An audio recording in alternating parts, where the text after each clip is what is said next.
Tonight we wander beneath a heavy moon, its silver glow turning the alleys of Lamu into ribbons of light and shadow.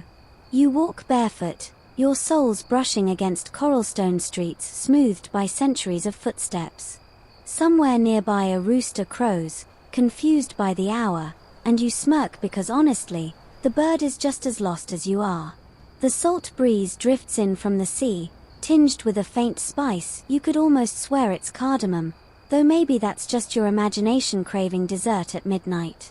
You probably won't survive this if you expect me to keep things serious the whole time, so brace yourself. So, before you get comfortable, take a moment to like the video and subscribe, but only if you genuinely enjoy what I do here. Now, dim the lights, and let's ease into tonight's journey together. The alleys are quiet, but they hold memory like a sponge. As you turn a corner, a wooden door carved with flowing floral patterns seems to breathe, as if keeping secrets within. You imagine the women who once passed through here centuries ago, their sandals whispering against stone as they carried satchels not of bread or beads but of paper, ink, and pens carved from reeds. Their careers were not careers in the way your LinkedIn profile brags about internships. No, theirs were lives of letters lived under layers of silence. The coastal towns, Lamu, Mombasa, Pate, throbbed with trade, with voices calling out in Arabic, Swahili, Persian, Gujarati. Merchants traded ivory and spices, but language too was a currency. And hidden within that current, female scribes quietly carved their place. Historical records remind you that Swahili society, especially from the 15th to 19th centuries, wove together Islamic scholarship and mercantile networks. What rarely shows up in the big textbooks is the fact that women were not only consumers of culture but also producers, scribes, poets, preservers of memory. You step carefully, the walls of coralstone pressing in close, the night thick.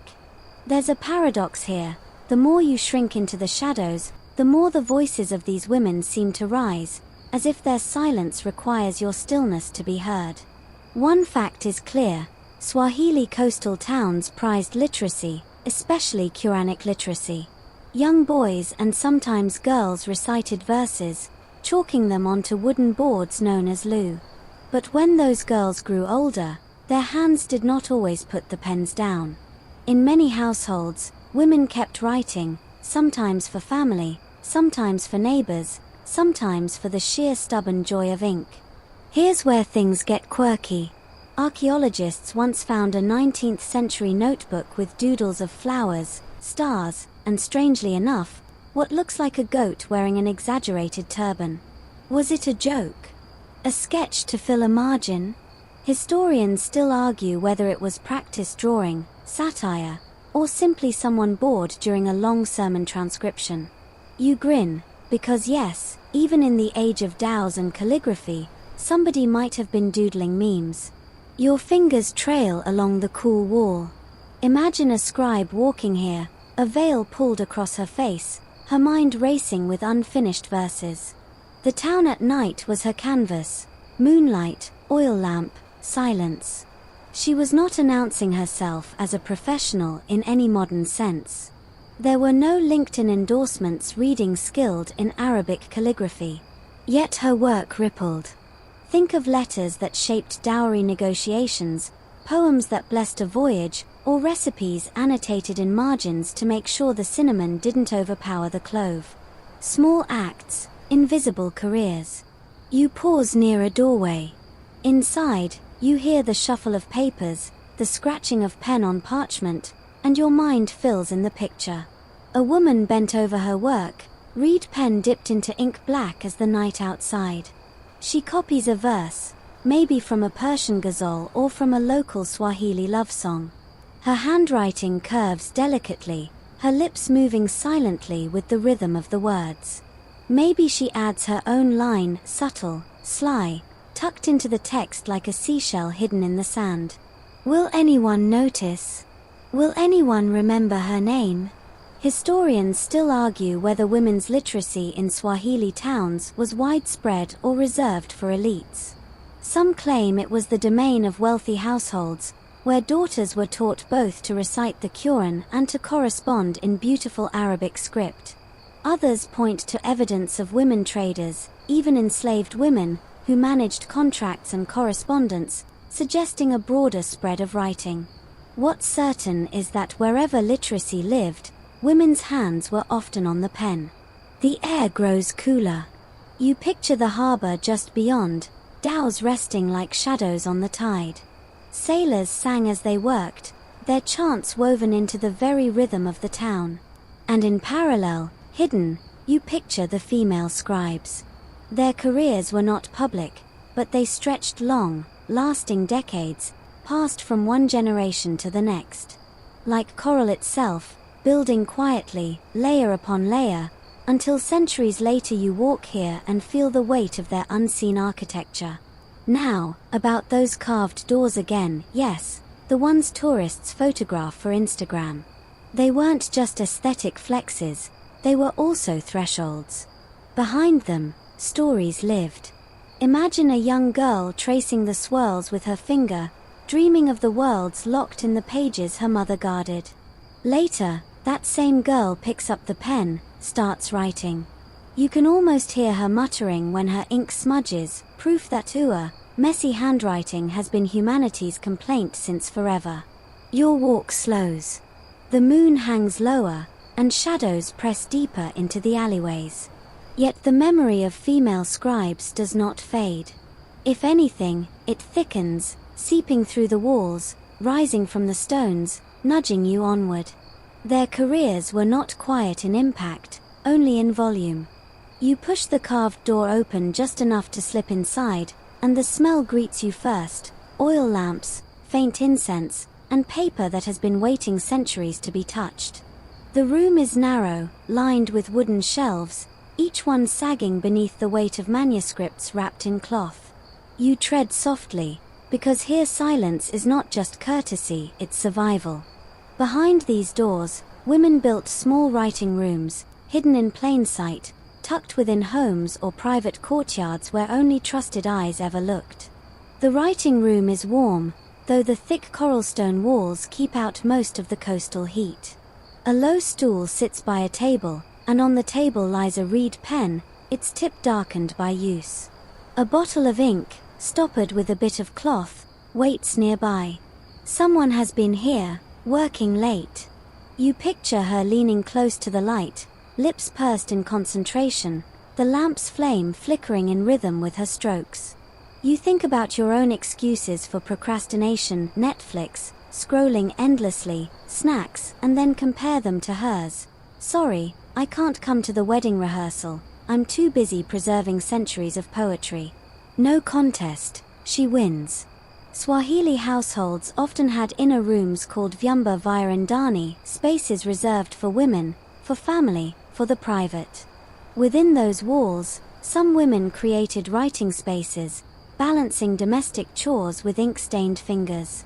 Historical fact: manuscripts from Pate and Lamu have survived with women's handwriting evident in their pages, even if the authorship wasn't loudly proclaimed. Their pens copied Quranic commentaries, genealogies, and even letters of trade.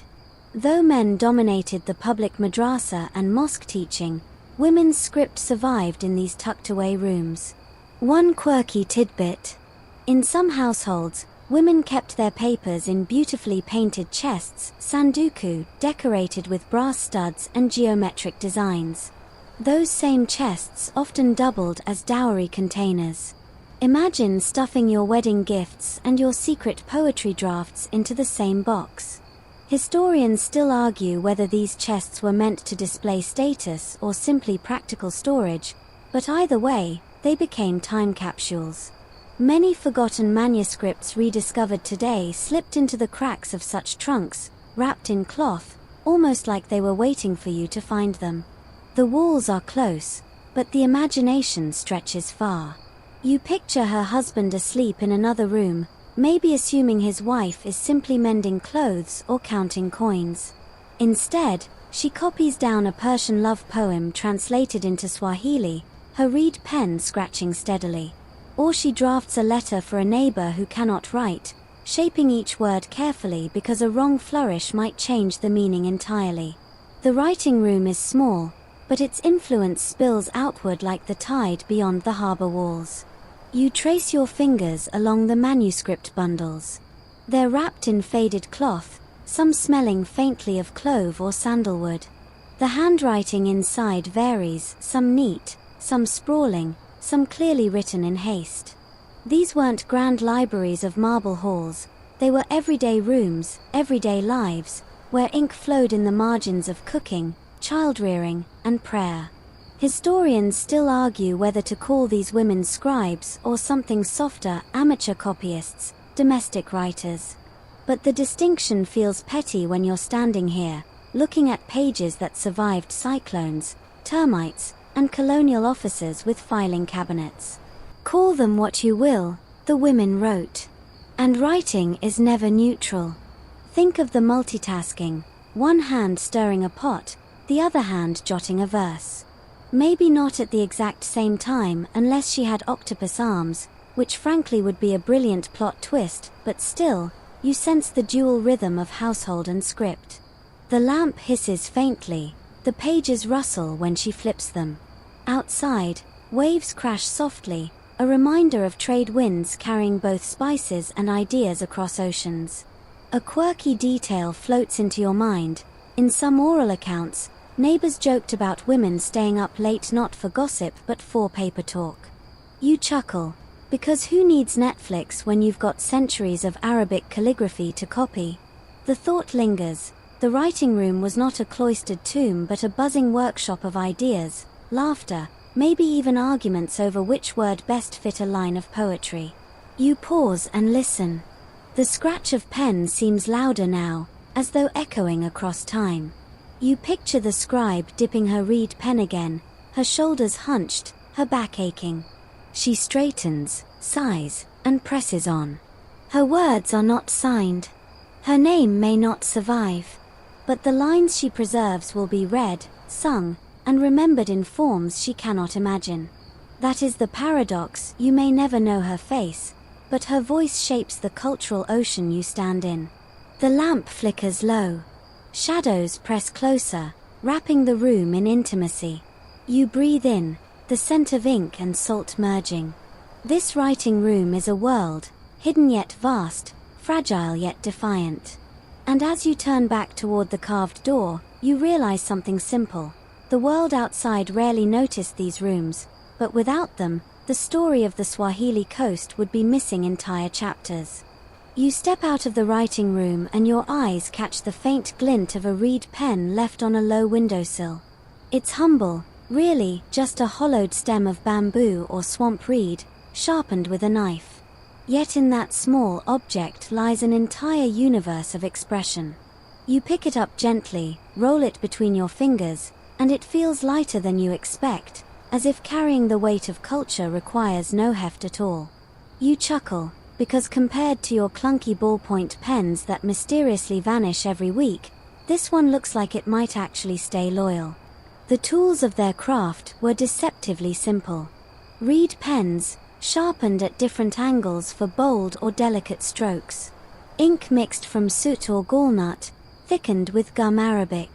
Sometimes women crushed local berries or mixed powdered charcoal with fish glue. And paper, paper was treasure.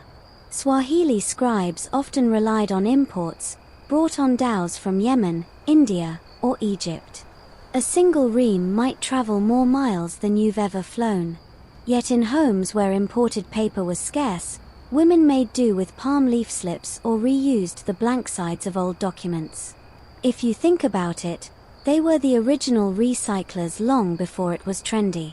Historical fact: in Lamu and Mombasa, merchants imported Italian and Venetian papers during the 18th century, identifiable by faint watermarks, tiny lions or coats of arms that appear when you hold the sheet to the light. Imagine the thrill of a woman here holding up her paper to see a watermark of a winged lion, then calmly proceeding to write her household notes on it, as if Venice itself had just donated stationery for her grocery list. But sometimes improvisation got quirky. One rediscovered notebook shows layers of scraped parchment where earlier writing was rubbed away to make room for new lines. Under the fresh ink, faint ghosts of words remain: prayers, recipes, even lists of borrowed items. You grin, realizing someone literally erased a prayer to write down 2 coconuts, 1 measure of rice. Priorities. Historians still argue whether such palimpsests were acts of thrift or acts of censorship. Either way, the pages speak loudly. You picture a woman dipping her reed pen into a small inkwell carved from bone. The ink stains her fingers, and she wipes them on her wrapper cloth, leaving faint dark smudges that never truly wash out.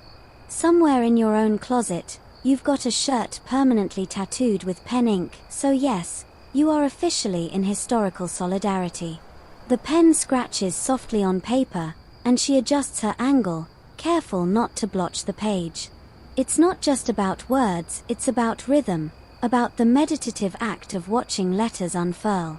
She leans forward, the oil lamp illuminating her face in amber light. Each letter curves with purpose. Calligraphy was not only a functional skill, it was art. In Islamic tradition, where images were limited in sacred contexts, writing became visual devotion.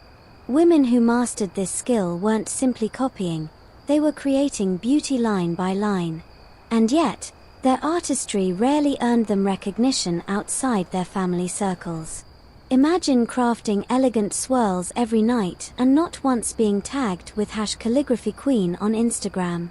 The injustice.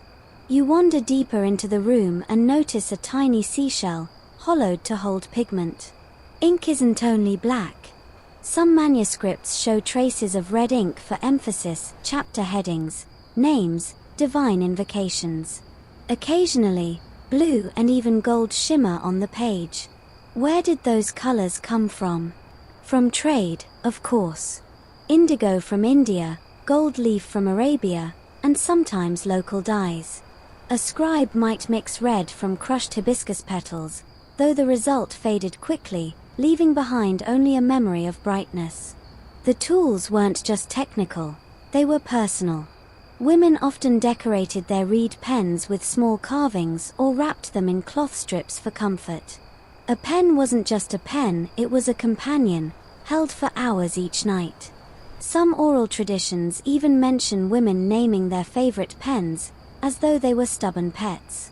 You smile, because who hasn't cursed a pen mid-exam and given it a secret nickname?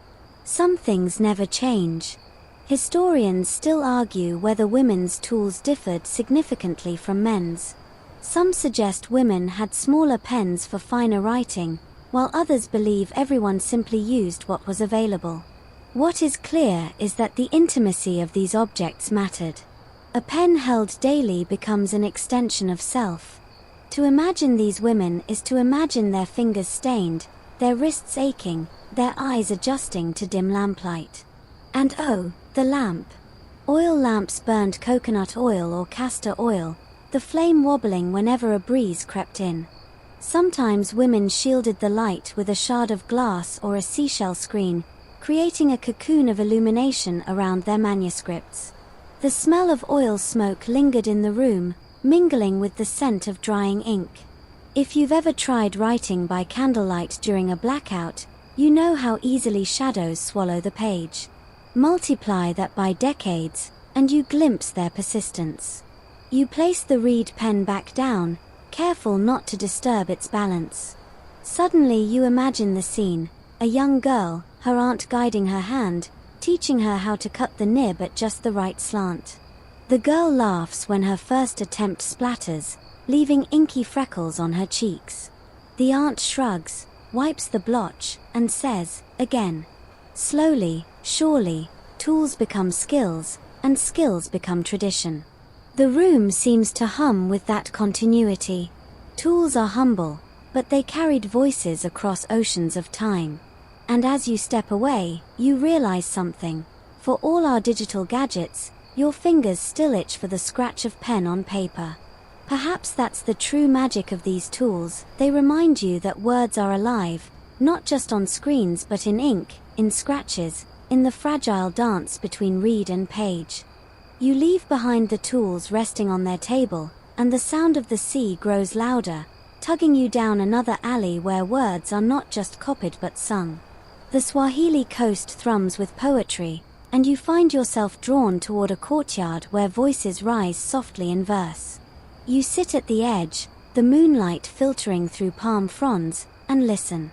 This is not Shakespeare or Homer, it is Utendi and Shairi, the pulse of Swahili literature. And women's hands, though often unseen, kept much of it alive. You hear the cadence of a poem unfolding, each line balancing rhythm and rhyme. Swahili poetry often carried religious devotion, love, satire, or praise for rulers and heroes. But here in this imagined courtyard, you notice something quieter, women exchanging verses as if trading secrets. One recites a line about longing for a husband sailing across the sea, another counters with a playful couplet about how absence makes the heart, well, wander.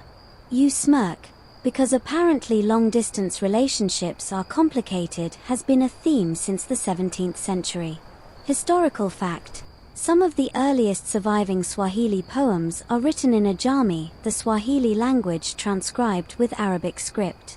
This style flourished along the coast, and women, educated in Quranic schools, often mastered it. Though only a handful of their names are preserved, their verses remain. For example, women's compositions about weddings and spiritual devotion appear in collections, copied diligently into manuscripts that traveled across towns. Their poems, though intimate, reached further than their voices alone could. Now for a quirky tidbit. In one manuscript, tucked between grand verses of religious praise, a short love poem survives. It describes a sweetheart's walk likened to a gazelle who stole my sandal. Was it satire, flirtation, or just a playful metaphor about someone literally losing footwear in the market? Historians still argue whether this kind of fragment was serious literature or casual banter that slipped onto the page. Either way, it proves something comforting. Even centuries ago, people were writing about shoes. The air in the courtyard thickens with sound. Women recite, sometimes singing softly, their voices weaving into a fabric of memory. You notice one woman clutching a small manuscript, her fingers nervously smoothing its edges. She begins her verse in a trembling voice, but by the second line, her rhythm strengthens, and the crowd murmurs approval. Her face glows in the lamplight, this is her stage, even if history won't bother to record her name. Poetry served many purposes. Praise poems elevated leaders, binding them to divine favor. Religious poems taught morality, threading Quranic imagery into local cadence. And love poems, well, those spoke to the heart directly. Women often composed in private, writing their verses into small notebooks. Some poems were kept secret, others shared in family gatherings. Occasionally, a particularly witty poem would circulate, copied by other scribes, its author's identity fading even as the words spread. You picture a young bride receiving a poem from her mother or aunt, written carefully into a cloth-bound book. The verses might instruct her on patience, fidelity, or cleverness in marriage. Sometimes the advice was serious, sometimes wry. One line warns against a man who returns late with stories of broken boats. You laugh quietly, because that's basically the Swahili equivalent of don't fall for excuses like the Wi-Fi was down. Historians still argue whether women's contributions to Swahili poetry were largely oral or significantly written. Some scholars claim women recited but left the copying to men. Others point to manuscripts in unmistakably feminine handwriting. The truth likely weaves between women wrote, recited, copied, and transmitted culture in multiple forms, depending on circumstance. The courtyard fades, but the echo of verse lingers. You imagine lines written at night, folded into letters, sent across the sea with sailors and merchants. Poems served as gifts, as subtle protests, as emotional lifelines. A woman whose husband had sailed for years might write lines of longing. Another, tired of household restrictions, might slip in a satirical verse about men who pretend to be scholars but can't even sharpen a pen correctly. Somewhere in those verses, rebellion winked. And yet, the beauty persists. Swahili poetry thrived because it was sung, copied, remembered. Female scribes, hidden behind doors or reciting in courtyards, stitched their voices into that tapestry. You lean back, letting the cadence wash over you. The air smells of clove and coconut oil, the stars are sharp above, and for a moment you feel what those women must have felt, that words can float on air, stronger than stone, lighter than the sea breeze, yet heavy enough to anchor memory itself. The verses fade into the night, but the air still hums with rhythm as you drift toward the harbor.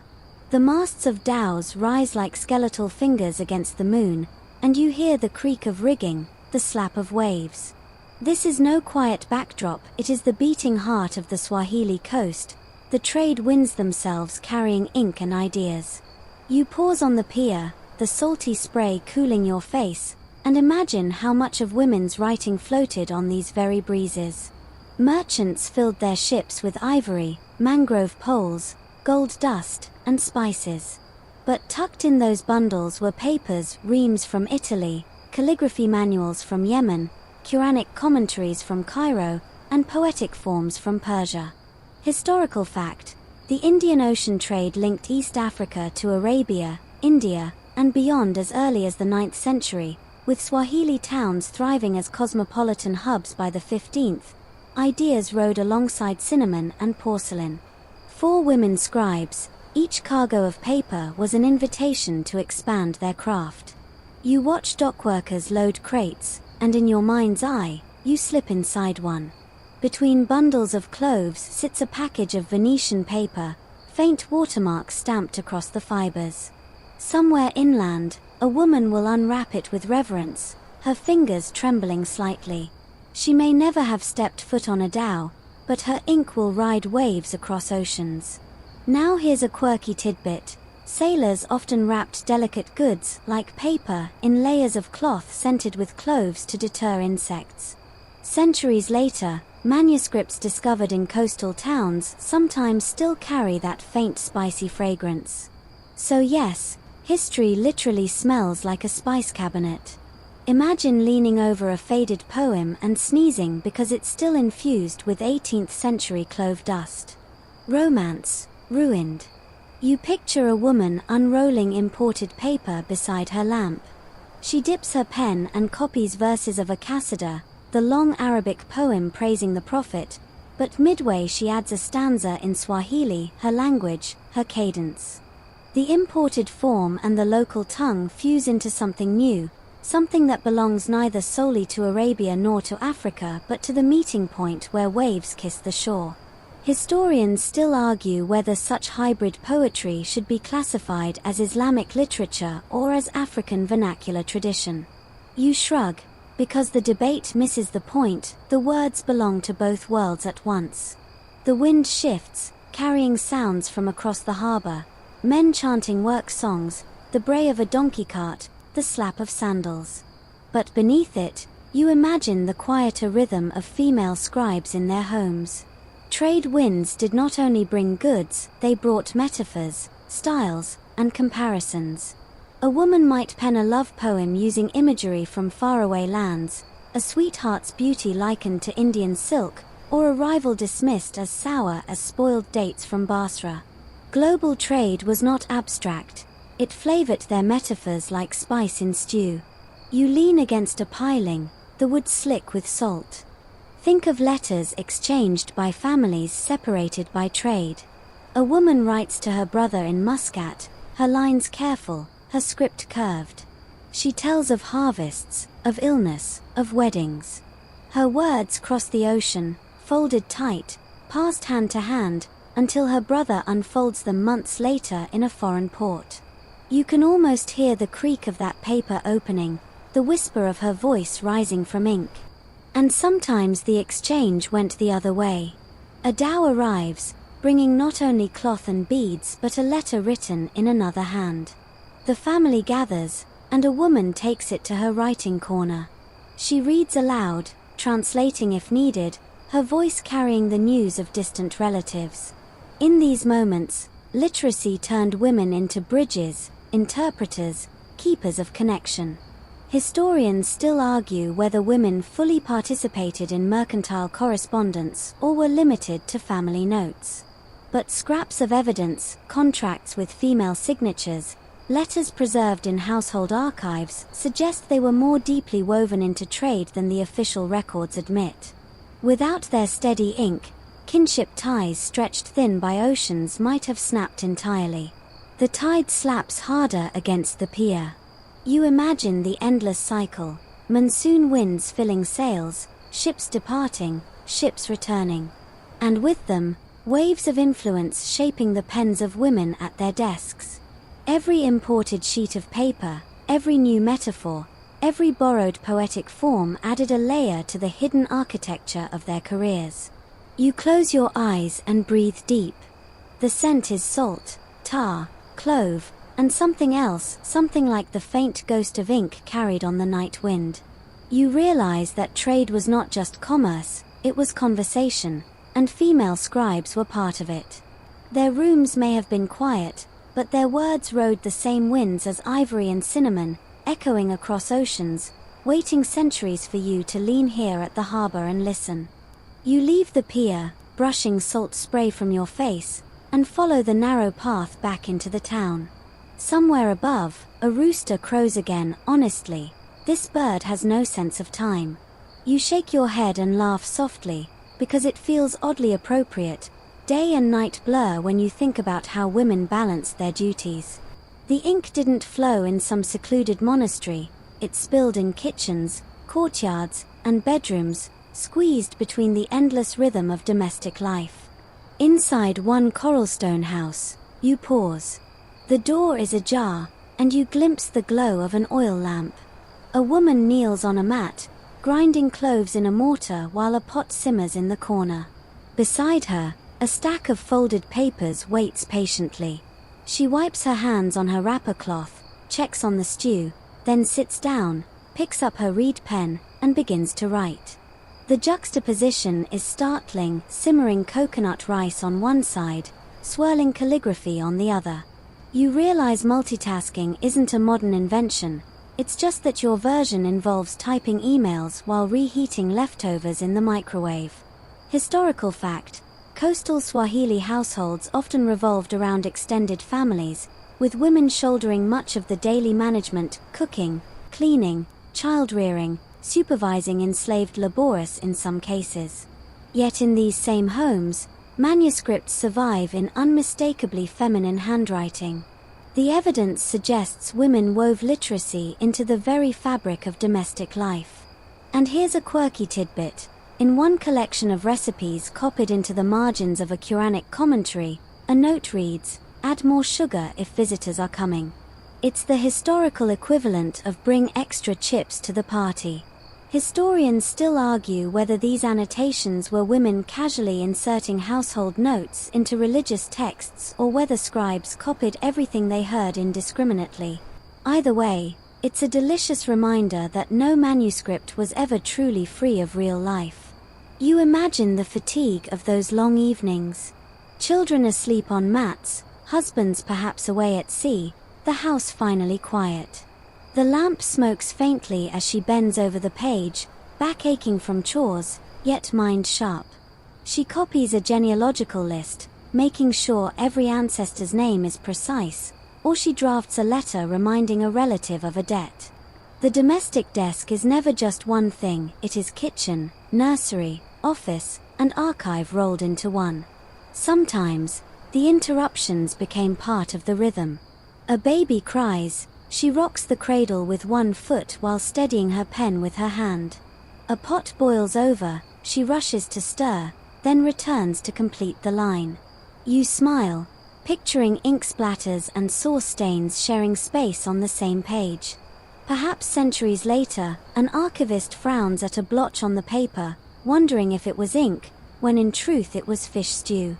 Historians still argue whether these women thought of themselves as writers or simply as household managers who happened to use writing. But the act of keeping records, of preserving poems, of drafting letters, suggests an identity deeper than duty. These were women carving out intellectual space within domestic walls. The room fills with sound, the faint bubbling of the pot, the scratch of reed pen, the distant thump of drums from a wedding party across the street. She pauses, stretches her hand, and smiles faintly. Perhaps she even mutters a joke to herself, something like, "If only ink could chop onions too." You laugh quietly, because that's exactly the sort of thing you would say when exhausted but determined. The domestic desk was also a site of teaching. A daughter, niece, or younger sister might sit beside the scribe, watching closely. The older woman guides her hand, corrects her strokes, praises her progress. Outside, the town might not recognize her as a scholar, but within this household she is mentor, teacher, custodian of letters. And the physical desk. It might be nothing more than a low stool or even the floor itself, papers balanced on a wooden board. Yet to her, it was as grand as any scriptorium. She carved a space where writing and duty coexisted, where her ink carried both the sacred and the mundane. The oil lamp flickers. Shadows ripple across the walls, mingling cooking smoke with ink stains. The woman yawns, stretches, and sets aside her pen. Tomorrow she will rise early, fetch water, prepare food, sweep floors, and tomorrow night, when quiet returns, she will write again. You step back out into the alley, heart heavy with admiration. You realize that greatness does not always shout from marble halls. Sometimes it whispers from kitchens, glowing in lamplight, scribbled in margins sticky with sugar notes. The domestic desk is not small, it is vast, because it holds both survival and creativity, woven seamlessly into a life that never paused for applause. The alley bends, and soon the harbor's masts vanish behind you. In their place, you find a shaded courtyard where folded letters lie stacked like small treasures. Each one is a fragile vessel, carrying voices across horizons. You stoop to pick one up, it's tied with palm fiber string, edges browned by age, yet still firm. You untie it gently, and suddenly you hear a woman's voice whisper through the ink. Letters were lifelines. Husbands, brothers, sons left on dhows that followed monsoon winds to Arabia, India, and beyond. Women remained in the towns, anchoring households, waiting months or even years for news. Writing was the bridge. A woman bent over her lamp might draft a letter full of longing, folded carefully, entrusted to a sailor, and prayed over before its journey. Historical fact: correspondence across the Indian Ocean linked Swahili families to trading partners as far as Gujarat and Hadramaut, with letters preserved in Arabic and Ajami script. Some letters spoke plainly: health updates, births, marriages, debts. Others carried poetry slipped between the lines. Imagine a wife writing, "The children grow like mangroves," or "Your absence is like a monsoon that will not end." The metaphors gave life to longing, transforming routine updates into miniature works of art. Here's a quirky tidbit. One fragment from the 19th century preserves a letter where the sender included a shopping list, clothes, spices, beads, right alongside declarations of affection. Historians still argue whether this practical romantic mix was standard practice or a playful one-off. Either way, it proves romance and errands have always been awkwardly inseparable. You picture a sailor in Muscat, unfolding such a letter after months at sea. The ink is faint, smudged by humidity, but the words pulse with home. He reads aloud to his companions, who nod, some teasing, others quietly touched. Across the courtyard of memory, you see his wife dipping her pen again, unaware of the laughter or tears her letter will spark in a foreign port. But letters weren't always about affection. Some carried sharp reminders: the debt remains unpaid, or your promise has not been fulfilled.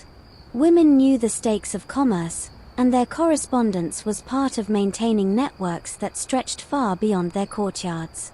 A folded letter might represent not only longing but also negotiation, pressure, or even subtle resistance. Historians still argue whether women wrote these letters themselves or dictated them to hired scribes. The presence of distinctly feminine handwriting in surviving collections suggests many did indeed wield the pen directly. Others may have dictated, but even then, the words were theirs, their agency inked into paper regardless of whose hand moved the reed. The ritual of sending a letter carried its own poetry. The paper folded into intricate shapes, sometimes sealed with a drop of wax, other times bound simply with thread. The outside bore the addressee's name, sometimes embellished with flourishes that looked almost like protective charms. Before dispatching it, a woman might hold the letter close, whispering a prayer for safe travel. Imagine the intimate drama of entrusting your words to a stranger carrying them across weeks of ocean storms. Not all letters made it. Some were lost to shipwrecks, others to careless hands. You imagine a bundle of papers sinking to the seafloor, unread, cradled by coral. Perhaps somewhere deep beneath the Indian Ocean, entire conversations still sleep, invisible archives swallowed by salt. The thought stings, but it also comforts. Words, like people, sometimes travel beyond reach. You sit in the courtyard, letters fanned before you. Some are neatly written in elegant Arabic script, others scrawled hastily, ink pooling at the corners. Each is a heartbeat captured on paper. They connect not just towns but emotions, weaving networks of kinship and affection. A child passes, giggling, and you imagine that same child decades later, grown and writing letters of her own, repeating the cycle. The continuity is striking. Just as trade winds returned each season, so too did the rhythms of correspondence. You set the letter back in its bundle, tie the fiber string, and rise. The courtyard is still, but in your mind, the letters remain alive, whispering through centuries, reminding you that writing was not only scholarship or art, it was survival, connection, and the insistence that absence should not erase presence. The letters slip back into silence, and you continue wandering until a faint glimmer catches your eye, an open manuscript spread on a mat, its pages filled with neat script. At first glance, it looks orderly, formal. But lean closer, and you notice the secrets hiding in the margins. Tiny drawings, protective verses, odd little notations no official scribe would bother with. This is where female scribes left their fingerprints, tucked in plain sight. You kneel, and the ink whispers. Alongside a solemn Quranic commentary, someone has written a charm, Bismillah, followed by a sequence of numbers arranged in a square. The script is delicate, the hand steady. You realize this isn't just ornament, it's protection, a talisman against misfortune. Historical fact: Swahili manuscripts often doubled as amulets, with verses or magic squares written to ward off illness, infertility, or storms. And yes, women copied these with care, weaving spirituality into their scribal work. But then your eyes catch something stranger, a doodle of a fish with an oversized grin, squashed into the corner. Was this a joke, a symbol, or just idle play while the ink dried? Quirky margin art appears across manuscripts, flowers, stars, animals that seem almost modern in their casualness. Historians still argue whether these were coded messages or simply creative relief during long copying sessions. Either way, the fish stares at you with ridiculous cheer, and you can't help laughing. Margins carried memory. A woman might write a recipe here, a birth date there, or even a quiet lament, "My brother has not returned." Such notes rarely belonged to the official text, but they survive as vivid glimpses of life outside the formal page. You imagine a scholar centuries later flipping through, pausing in confusion when a sacred verse is followed by, "Don't forget salt for the stew." The mystical side of these annotations is harder to dismiss. Women scribes often inscribed Quranic verses into small booklets, folded them into leather pouches, and tied them around a child's neck as protection. In the margins of larger books, they experimented with the same, scribbling protective lines beside everyday commentary. The domestic and the divine blurred, their pens making sure the family was guarded by both ink and prayer. One manuscript, preserved in Lamu, contains a curious mix: Quranic exegesis in the main body, and in the margins, diagrams of stars and moons with numbers scattered like constellations. Was this astrology? A teaching aid? Historians still argue whether women scribes were quietly preserving esoteric knowledge or just doodling celestial calendars. Whatever the case, it shows curiosity spilling beyond the official lines. You picture a late-night scene, a woman leaning over her page, children asleep around her. She carefully copies a passage, then in the margin she writes, "May God keep the monsoon winds gentle." It's prayer disguised as annotation, a whisper preserved in ink. Did she ever think her words would be read centuries later? Probably not. But here you are, intruding on her midnight plea. The margins also hosted play. Imagine a young niece practicing letters in the corner of her aunt's manuscript, crooked lines crowding the page. The older scribe sighs, but leaves the marks intact. After all, learning begins in the margins. Generations overlap here, ink layering ink, voices crowding together. And then there's satire. Some marginal notes twist serious texts with sly humor. A poem praising a wealthy patron might be accompanied by a snide aside, but he never pays his debts.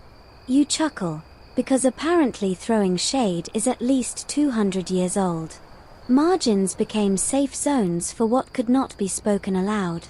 Historians still argue whether these additions should be considered part of the manuscript or separate intrusions. But to you, the answer is clear: margins are the soul's playground, where truth peeks out from behind formality.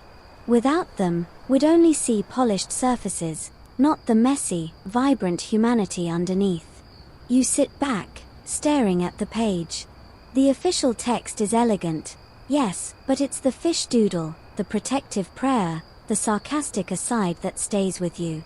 The margins are where women scribes left themselves most clearly, unafraid of being playful, mystical, or raw.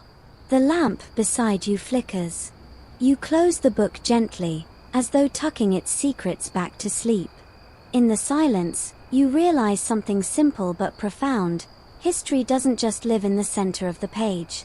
It survives in the edges, in the spaces where someone thought nobody was looking. And often, those someone were women, scribbling their world into the margins so it would never fully vanish. You step back from the margins, still smiling at the memory of that ridiculous fish doodle, and the alley opens into a quieter square. The sound changes here, not poetry, not laughter, but the low murmur of serious talk. You move closer and realize you've stumbled upon a makeshift office, an open veranda where documents are being drafted. And yes, women's hands are on the paper, too, shaping the language of law, dowries, and contracts. Picture a woman sitting cross-legged on a mat, a reed pen poised above a sheet of imported paper. Around her sit relatives, maybe a neighbor, maybe a client, waiting. She dips the pen into ink and begins to write. Names, amounts, obligations. The steady scratch of her pen is both ordinary and monumental.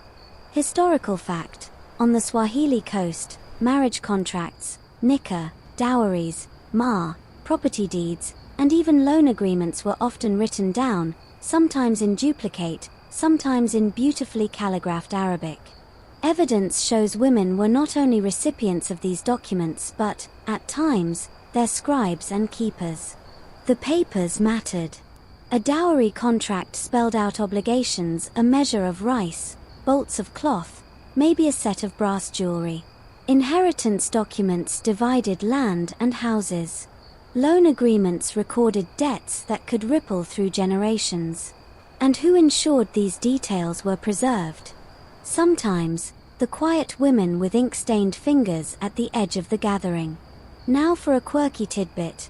In one 18th century property record, a margin note complains that the goat promised as part of the dowry was small and thin. You nearly choke laughing, because even in legal paperwork, someone was bold enough to write a Yelp review for livestock. Historians still argue whether such comments were jokes or serious grievances, but the goat's reputation, unfortunately, is forever ruined. The veranda hums. A woman copies carefully, line by line, each stroke a safeguard. Around her, men debate loudly, but she doesn't lift her head. Her words freeze the chaos into permanence. A wedding will be remembered because she inked the contract. A loan will be enforceable because she recorded its terms. Not all documents were harmonious.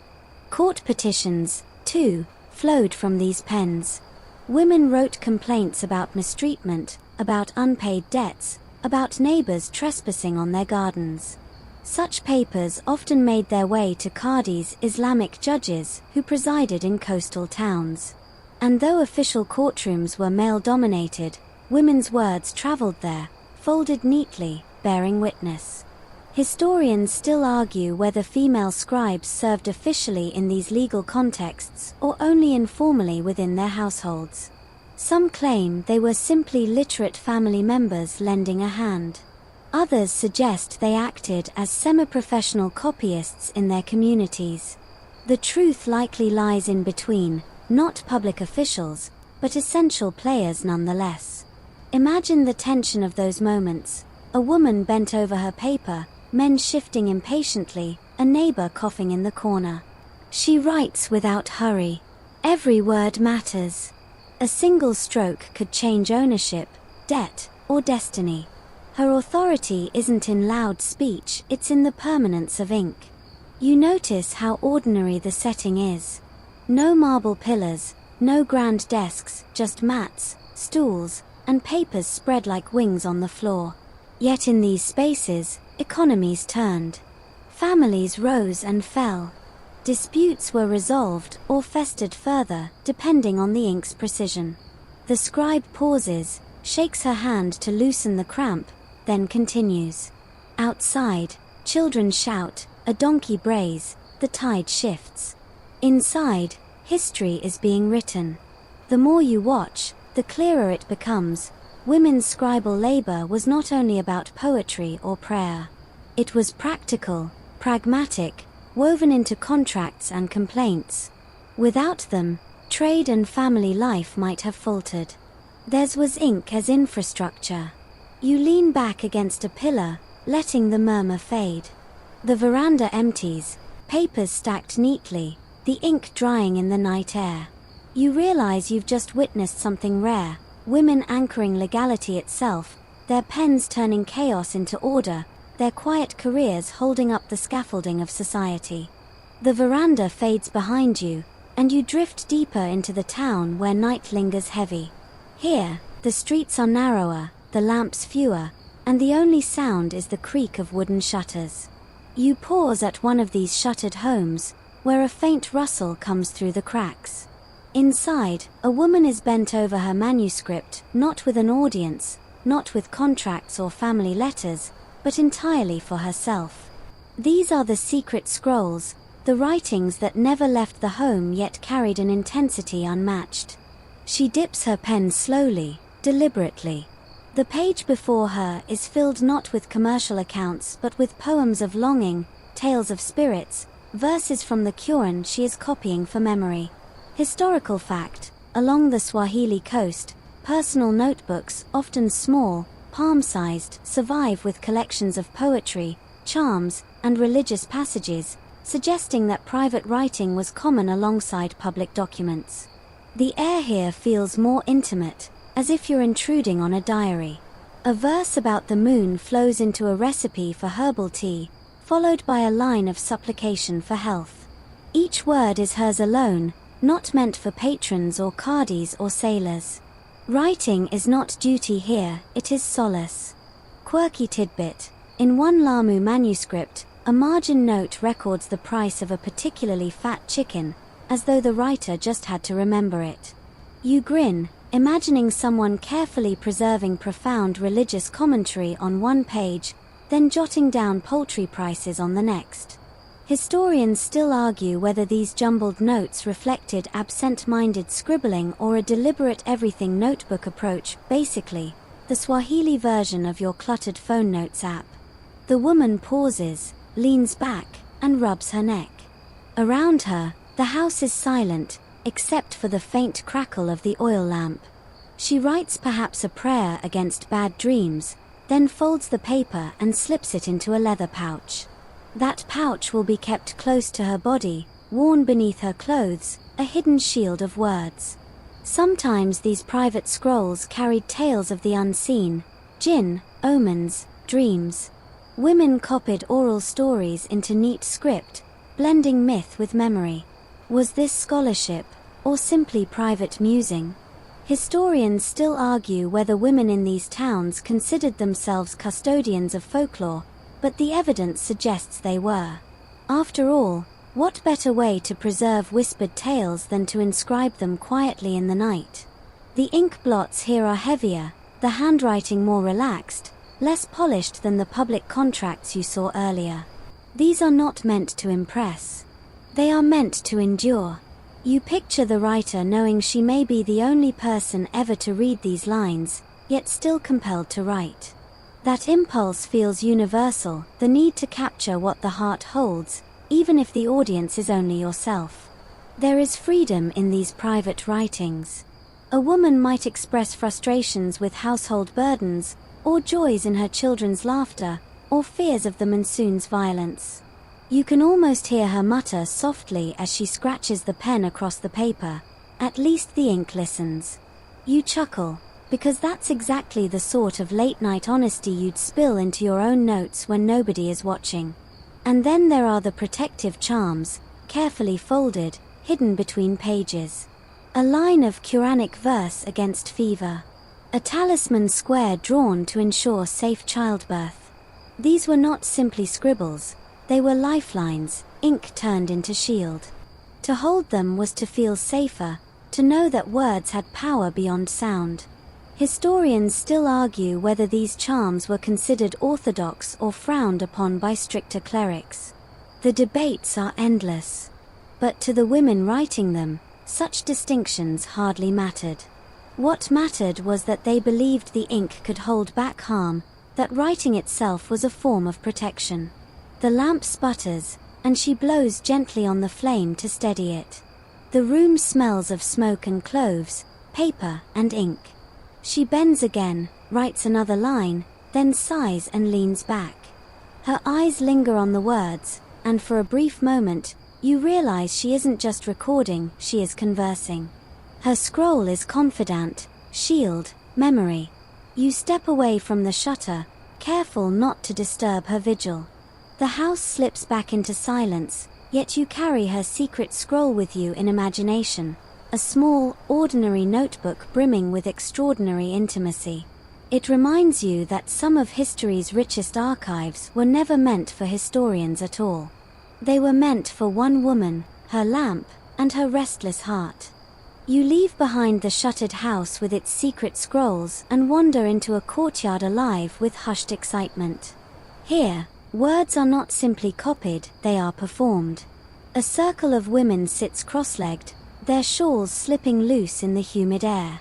In the center lies an open manuscript, but no one reads silently. Instead, voices rise, weaving poetry into rhythm, call and response bouncing through the night. This is where the scribal role transforms. The woman who copied the verses now chants them, her audience swaying, repeating refrains. Historical fact: Swahili society prized utendi, epic poems written in Arabic script but in the Swahili language. These works were often recited aloud, accompanied by drums or clapping, their rhythm as important as their meaning. Women, too, participated in this tradition, especially within domestic gatherings.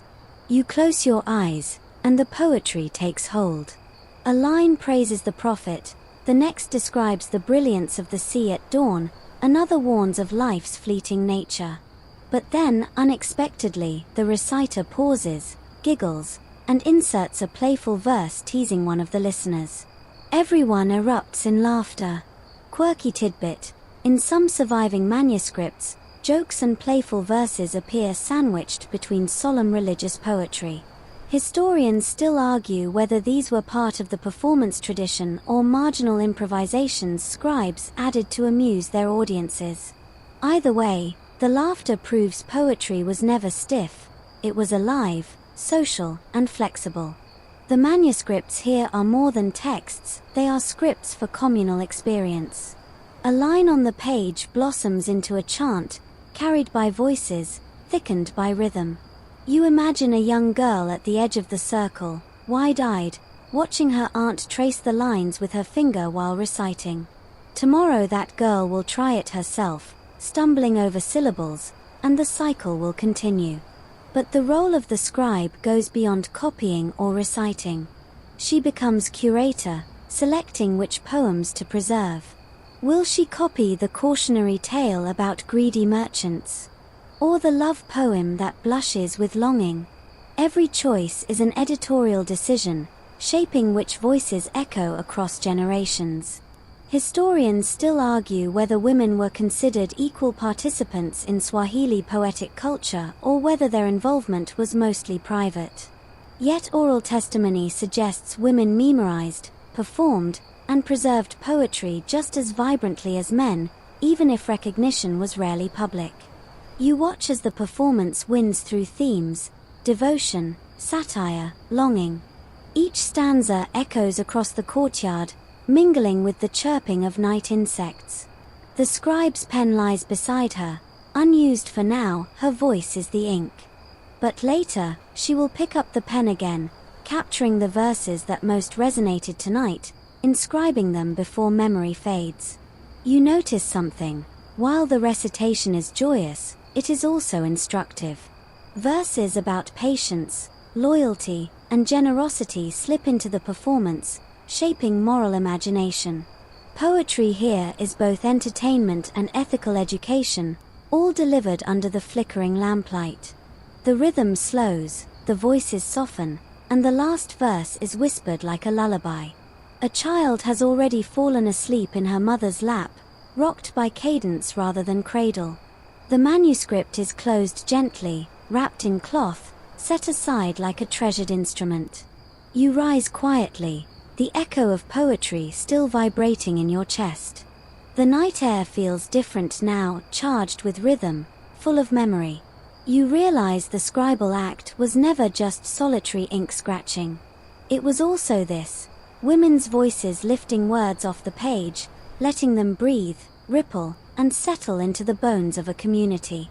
The courtyard of poets fades, and you wander toward the edge of town where the sea breeze thins into silence. Here, a tall coralstone mosque rises above the houses, its minaret catching faint starlight. You hesitate, because the place hums with gravity. Inside, manuscripts rest on wooden shelves, wrapped in cloth, guarded like relics. And yet, if you slip close enough, you'll find women's fingerprints even here, quiet, persistent, undeniable. You picture a woman seated in the mosque's shaded veranda, reed pen in hand. Perhaps she's copying Quranic passages for her children, or preserving a commentary for the family library. Historical fact: in towns like Kilwa, Mombasa, and Lamu, families often held their own manuscript collections, and women contributed to their upkeep by copying and repairing texts. Their labor left faint traces, different hands on the same page, corrections squeezed into margins, notes about family events written between holy lines. The sanctity of this space heightened the stakes. A single mistake in copying could change meaning, so the scribe worked slowly, lips moving in rhythm with the text.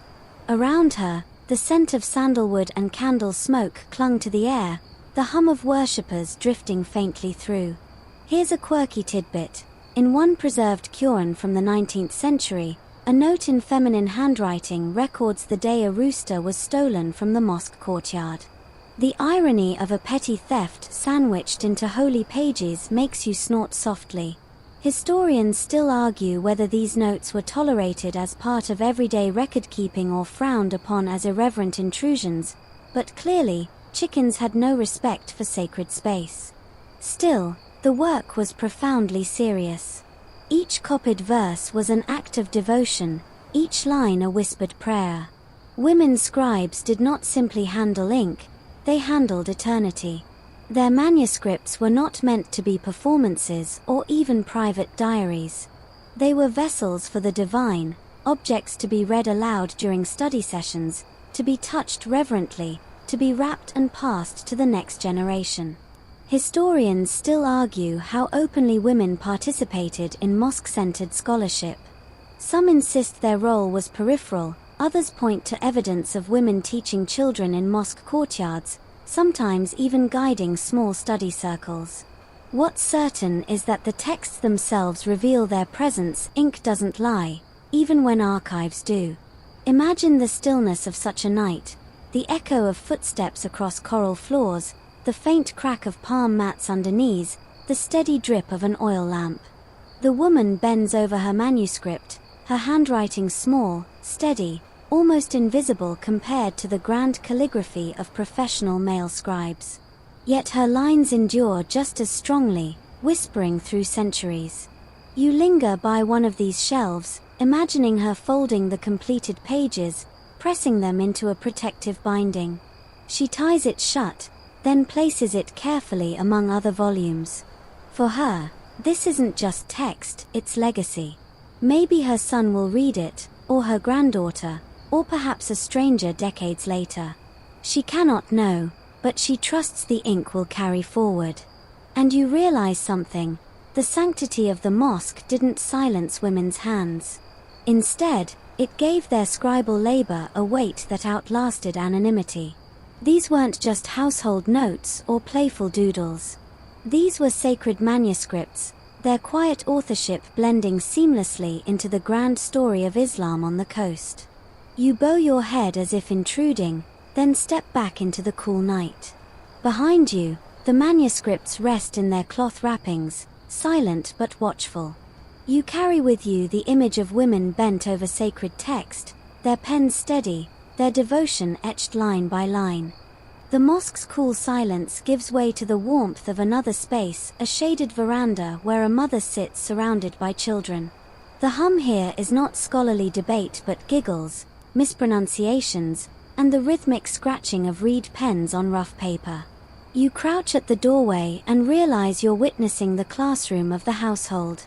And yes, the teacher is a woman, her patience the glue holding the entire scene together. She traces a verse in Arabic slowly, letting her daughter copy each letter, correcting the slant of the strokes. A younger child tugs at her wrapper, begging to try. She sighs, smiles, and lets him scribble crooked lines on a scrap of paper. Historical fact, in Swahili coastal towns, literacy often began at home, especially for girls.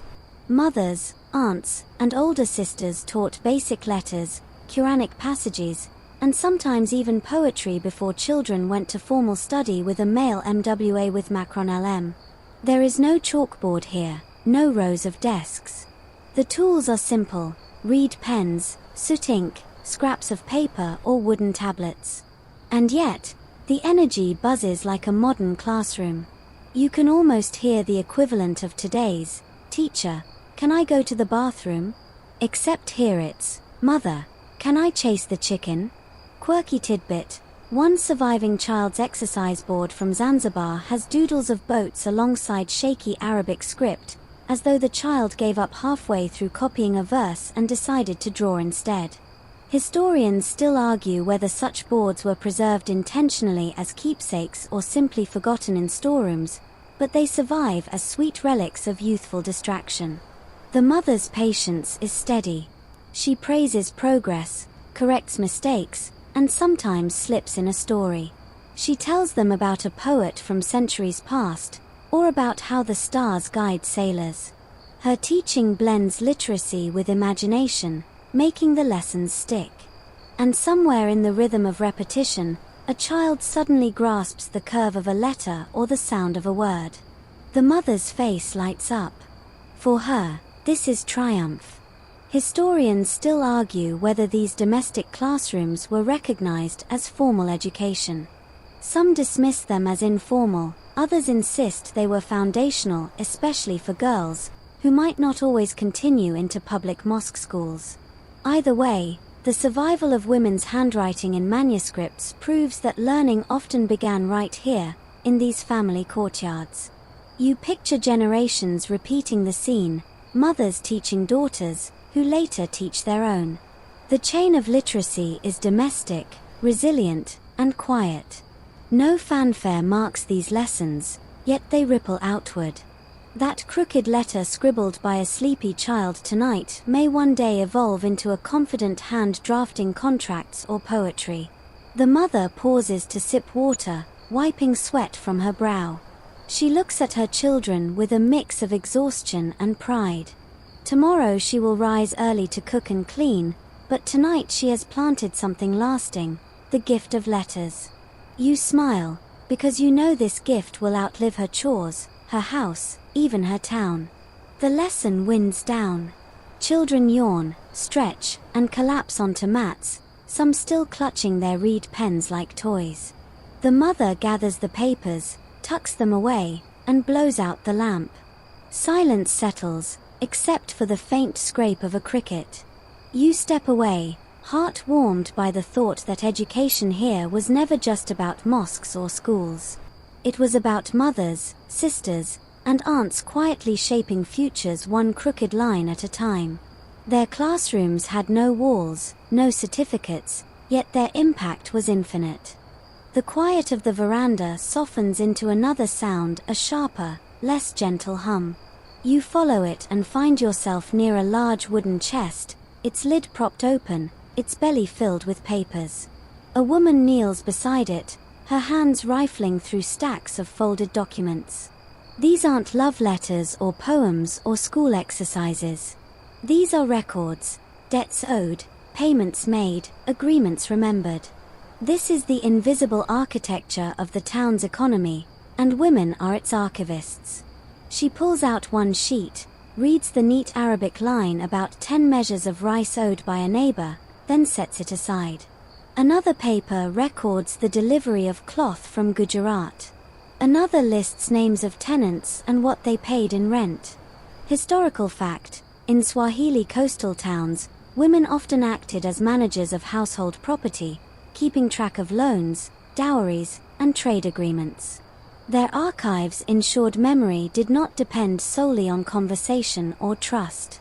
The papers are not pristine. Some are creased, others stained by oil or smudged with soot. You smile when you notice one with a faint handprint of a child pressed into the corner, history's accidental watermark. Quirky tidbit: one 19th century account book from Zanzibar contains a margin note scolding someone for always forgetting the coconuts. Historians still argue whether that was an actual unpaid debt or just an irritated housekeeper venting in ink, but it gives you flashbacks to passive-aggressive sticky notes left on modern refrigerators. This woman's archive is more than bookkeeping. It is leverage. When disputes arise, she can produce documents that speak louder than memory. A neighbor denies a loan. Out comes the paper with his name and the agreed terms. A family member disputes inheritance. She unfolds the contract signed years before. Her power lies not in shouting but in producing ink that refuses to forget. Historians still argue whether these female-kept archives were private household systems or part of wider communal networks. Some scholars suggest women guarded documents until they were brought before qadis or elders, others think they functioned as independent record-keepers. Whatever the case, the evidence is clear. Without these household chests of paper, much of Swahili commerce would have unraveled. You crouch closer and notice how she organizes her trove. Some bundles are tied with palm twine, others wrapped in scraps of cloth. She murmurs as she sorts, perhaps saying the names aloud, using rhythm to recall. Her memory and her papers weave together, each strengthening the other. The lamp glows dimly, and she continues, patient and methodical.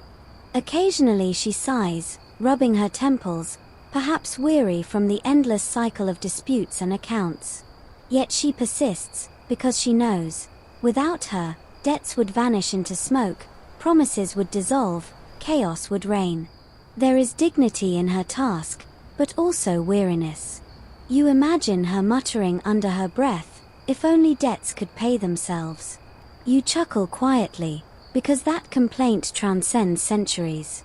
She finishes, stacks the papers, and lowers them carefully into the chest. The lid creaks shut with finality, like a lock on memory. She ties it with a cord, pats it once, and rises.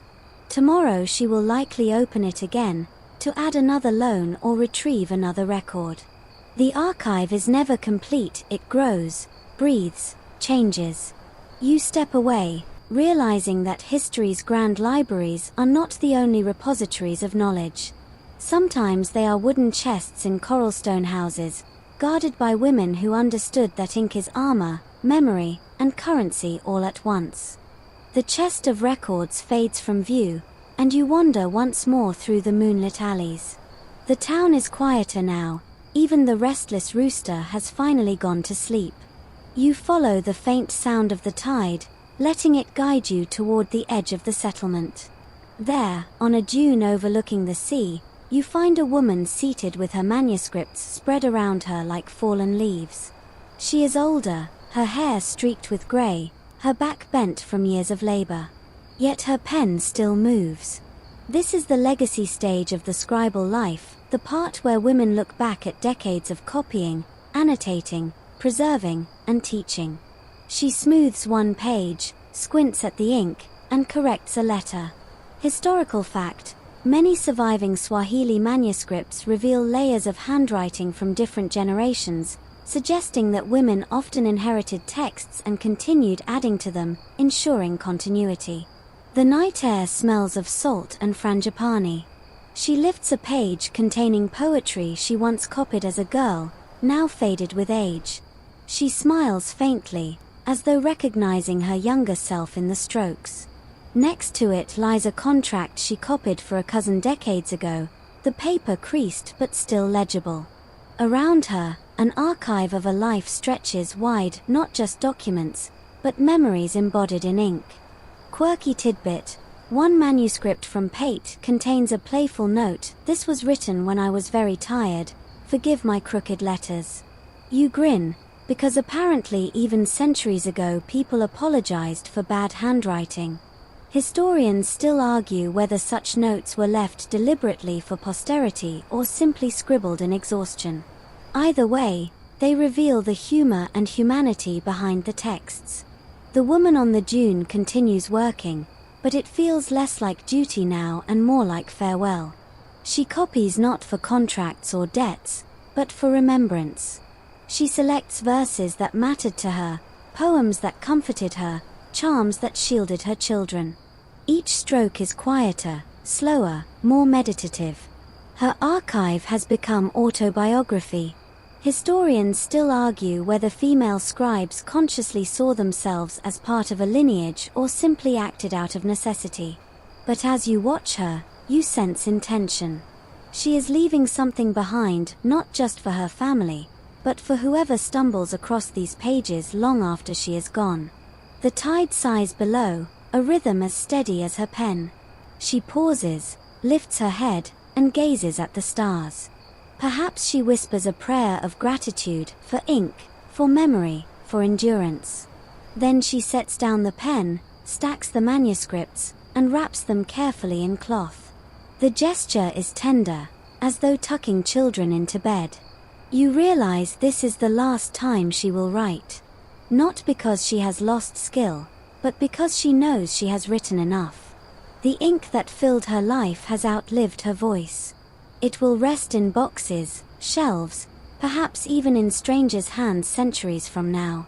And yet, it will always carry her quiet presence. You step back, letting the night close around her. The sea murmurs, the stars watch, the manuscripts breathe in silence. Her career may have been invisible in her time, but it endures now in every line, every margin note, every playful doodle and sacred verse. Quiet careers, yes, but not forgotten. Never forgotten.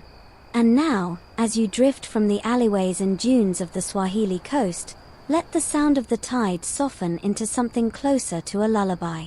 The manuscripts fold themselves shut, the reed pens rest, and the lamps gutter out one by one. The women you've glimpsed, scribbling in kitchens, annotating margins, preserving contracts, teaching children, fade gently into the twilight of memory. Yet their presence lingers, like ink that never fully dries. Breathe slowly. Imagine the hush of a town falling asleep, waves brushing coral walls, and the faint fragrance of cloves drifting through warm night air. Each detail settles your body deeper, as though you too are being tucked into the cloth wrappings of an old manuscript, safe and preserved. The arguments of historians, the unfinished debates, even the unanswered questions all loosen now, like knots untied. What remains is simple: the echo of hands moving patiently across paper, century after century. Their labor was never loud, never crowned with statues or speeches. But it endures in quiet strength, reminding you that history is not only made in thrones and battles. It is also made in kitchens, in courtyards, in the low lamplight where a tired woman copies one more line before she sleeps. Let that thought ease you now. Close your eyes, feel the rhythm of waves in your breath, and know that you carry their legacy simply by remembering. The ink has done its work. The story has been told. And now, like those manuscripts wrapped carefully in cloth, you too may rest.